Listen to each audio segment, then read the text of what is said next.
That's a special tie. Okay, a few opening comments on the game, and then we'll take the First I want to thank our fans for coming out. It's a great atmosphere.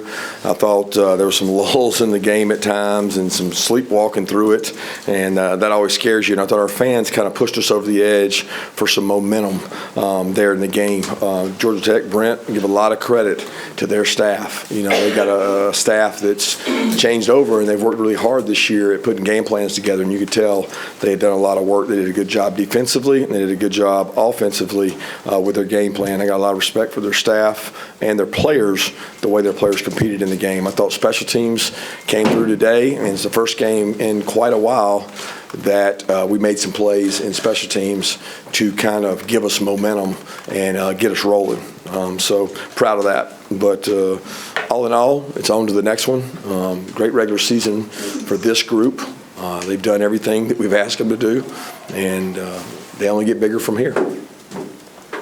Was it a little emotional for you tonight to see these seniors take the field for the last time, just all that you've been through with them? I don't know. I think I've been through more emotional ones than this one for some reason. This one just seems so fast and rushed. We were trying to fly through there to get through them. We got started a little bit late as Tech got off the field a little later, and I have to catch myself from stopping and spending too much time because you start having memories of sitting in the home, convincing kids to come. You see the first year, second year you've had them, and this group's meant so much. I mean, look, is it 46-5, Claude? What's the number? 46-5. Yeah, this group's 46-5. How many games did we play COVID year? 10. We did get 10 because of the bowl game. So we only got 9 regular season games, right? And then the 10th was the bowl game. So we got shorted one game in a year that you were already shorted games, and they still came out the winningest group to ever do it. And their leadership is our consistency, meaning everybody's like, well, how do y'all come out and do it each week and not let down and not do this? Well, their leadership is our consistency, and each and every one of them, from walk-ons to scholarship players, is deserving of the recognition. Coach, could you speak to getting everybody's best shot week in and week out, finish the year undefeated, and a game next week?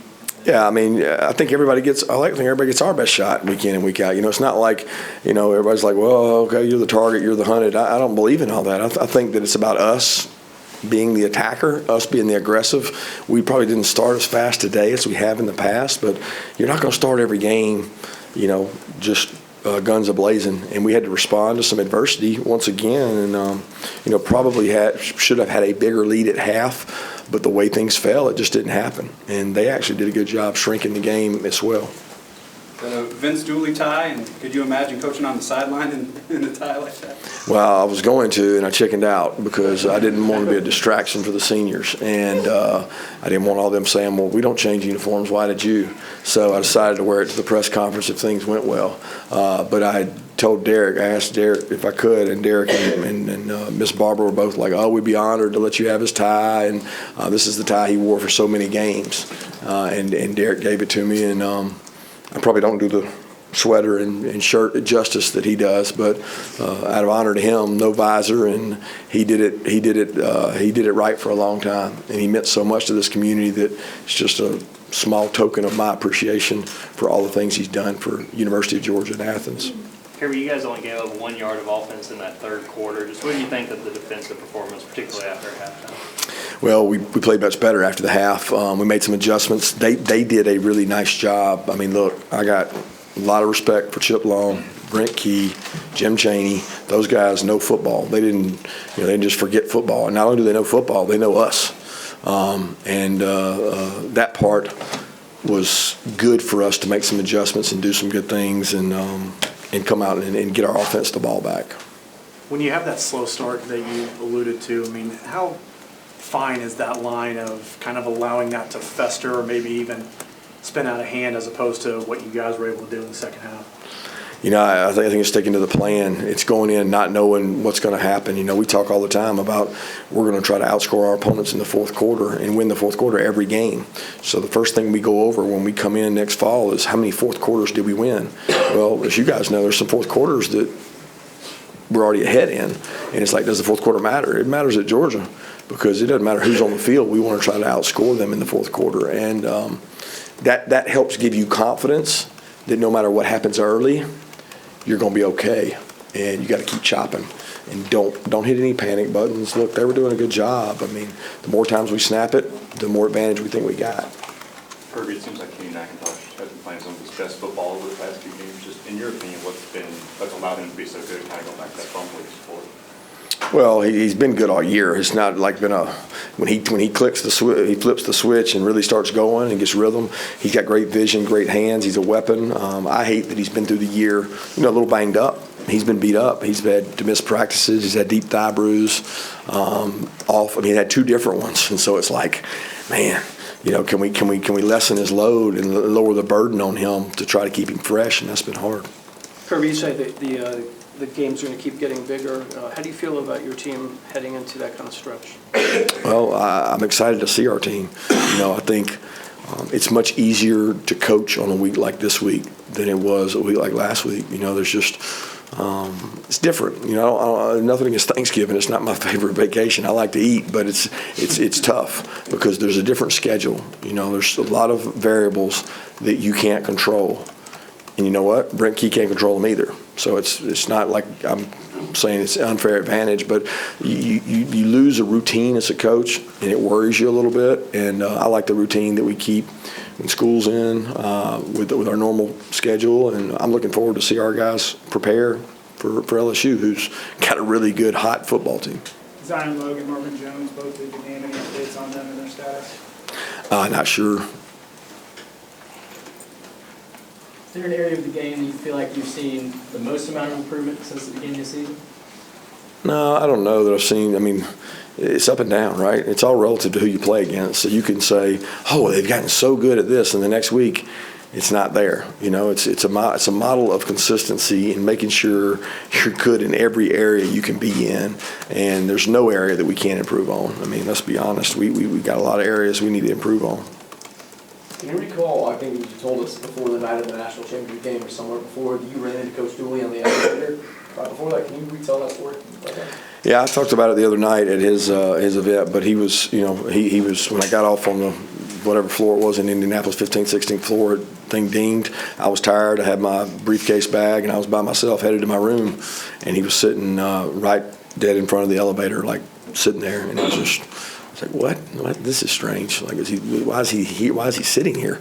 And he was waiting on his son to come back up with a key. So we shared a couple-minute moments. I kind of waited on his son to come back up with a key and just thought, God put him here, so I should talk to him, see what's going on. And I just thought it was a sign before the game. But looking back now, not about that game, just about spending time with someone with that much wisdom, and just thought it was interesting that he was there that night. What happens now with the tie? Does it go back to? Go back to Derek, man, or to the Dooleys. Daniel and Derek got it for us, and I don't know what they'll do with this. This tie's got a lot of victories under its belt, though. I know that. They've won a lot of football games. Claude probably was here for every one of them.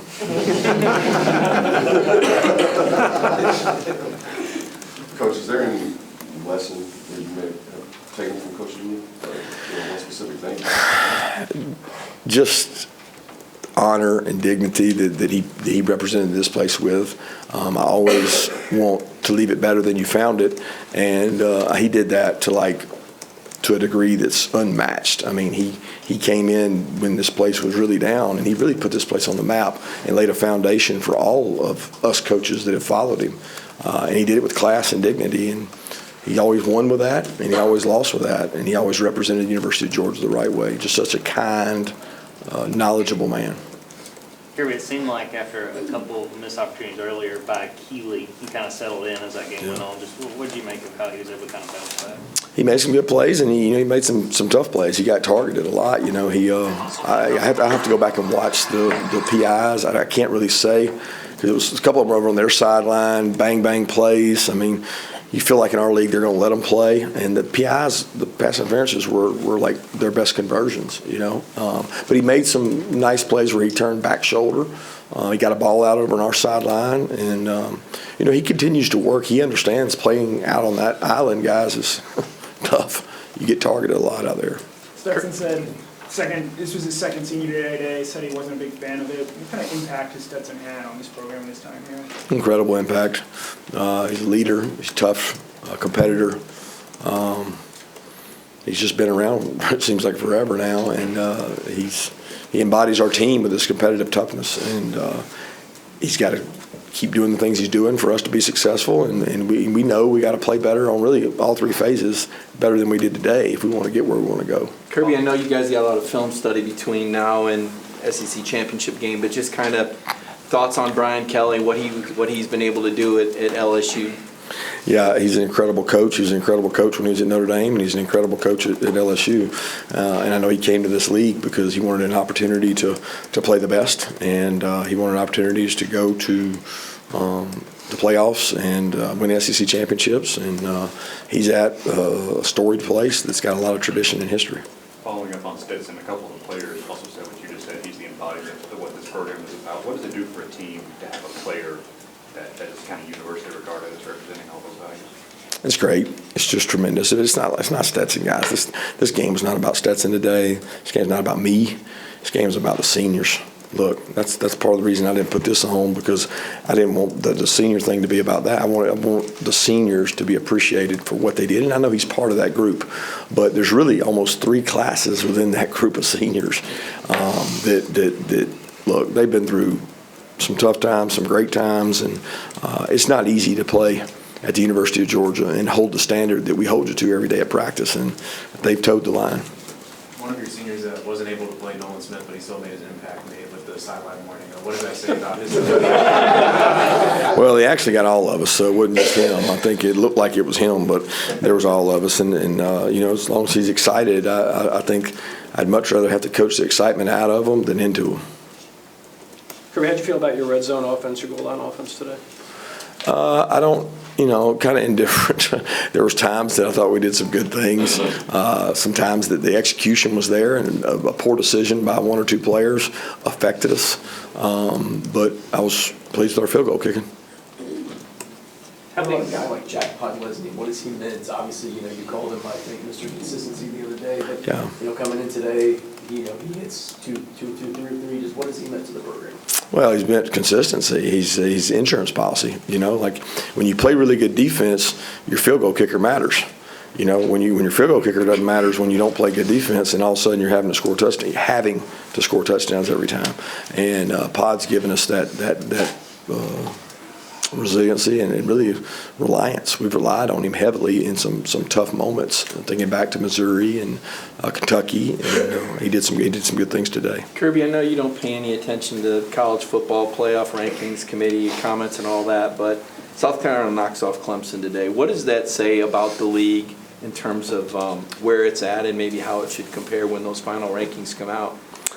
I don't know what that does. I know that South Carolina's a really good football team. I got to watch them play Tennessee last week. What they did is pretty incredible now. They scored however many possessions in a row. It was just crazy, and that's hard to do on air. And they did it against the defense, and they're playing really good football right now, and Shane's doing a good job. So I know I don't need a college football playoff committee or any person to tell me what the SEC's like.